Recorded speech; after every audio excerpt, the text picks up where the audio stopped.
असणारे अधिकारी देखील कंत्राटी कामगार राहतील, यांच्या हातात पीक अधिकार राहणार नाहीत आणि यांना टार्गेट देण्यात येईल.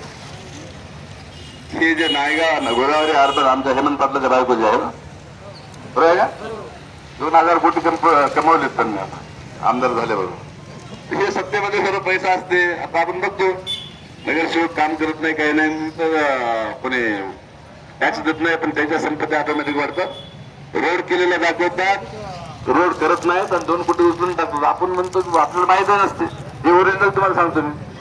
संपत्ती त्याच्या अकाउंट मध्ये ऑटोमॅटिक 2 कोटीचं काम केलं तर 1 कोटी कामच न करता, आणि ते आपल्याला माहिती नसते. ह्या सर्व गोष्टी आहेत, ह्या सर्व आपल्याला शिकायच्या आहेत.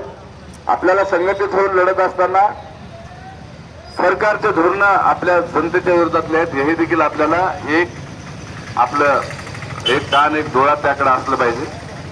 आणि आपल्याला आपले हे प्रश्न सोडत असताना आपल्या गल्लीमध्ये, आपल्या नगरामध्ये, आपल्या शहरामध्ये जर समजा कोणी दादागिरी करत असेल, गुंडागर्दी करत असेल, त्याला देखील आपल्याला सरळ करायचं आहे. गुंडांना नमवणं सर्वात सोपं असतं. एखादा गुंडा आहे का इथं? घर परत गुंडा आहे, नोकऱ्याच नाहीत ना. या सर्व लढाईमध्ये आपल्याला एकजुटीने सामील व्हायचं आहे. आणि हे आपल्याला घाबरतात आणि आपण एवढे बिंदास का बोलतो? आपल्याकडे हरण्यासाठी काही नाही, जिंकण्यासाठी जग आहे. हरण्यासाठी काय आपल्याकडे? अनेक लोकांना अनेक ठिकाणी कामावून काढलेल्या लोकांना आपण परमनंट केलं. ज्यांना 8,000 पगार होता त्या 60,000 रुपये पगार उचलतात. त्यामुळे आम्ही ताठ मानानं फिरतो. आणि आम्ही जे आहे समजा आपलं काही लपून छपून नसते, जे आहे ते आपलं ओरिजिनल असते, कायदेशीर असते. 500 रुपयाची पावती संघटनात्मक फाडलेली ते देखील आपण शासनाकडे पाठवतो आणि अधिकारच सांगतो की आपण हे विशाल मोरे आमचा सभासद आहे. तर ही पारदर्शकता जी आहे ती फक्त आपल्या लाल बावट्याच्या संघटनेमध्ये असते. आणि आपल्या संघटनेमध्ये जातीपातीला बिलकुल थारा नाही. कोण कोण्या जातीचा आहे पत्ता लागत नाही. 20 कोटी आपले सभासद आहेत वेगवेगळ्या राज्यामध्ये, वेगवेगळ्या देशामध्ये. आज 24 तारीख आहे ना, दिल्लीच्या तख्ताला धडकवणारा आज मोर्चा दिल्लीमध्ये निघाला. लाल किल्ल्यावर आपले लोक आज तिथं लाखो लोक धडकलेले आहेत. आणि त्यांच्या मागण्या काय आहेत? किमान वेतनाची पूर्तता करावी. त्यांना काय गरज आहे? पंजाब, हरियाणा आणि जवळचे जे राज्य आहेत तिथून लाखो लोक आज दिल्लीमध्ये आपल्या मागण्या घेऊन गेले.